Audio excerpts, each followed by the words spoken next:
আসসালামু আলাইকুম, welcome to my new channel. তো আজকে তৈরি করেছি খুব মজাদার কোয়েল পাখির ডিমের রোস্ট বা কোরমা।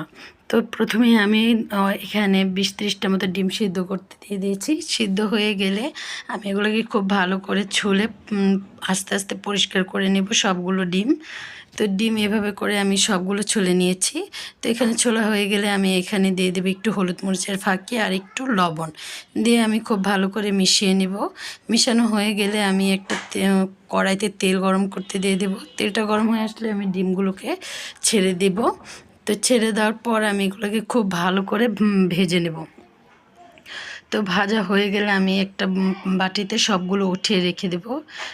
তো ওঠানোর পর আমি এখানে দিয়ে দেবো শুকনো উপকরণ, এলাচ, দারচিনি, লবঙ্গ, গোলমরিচ সব কিছু দিয়ে আমি একটু ভাজা ভাজা করে আমি এখানে দিয়ে দেবো পেঁয়াজ কুচি।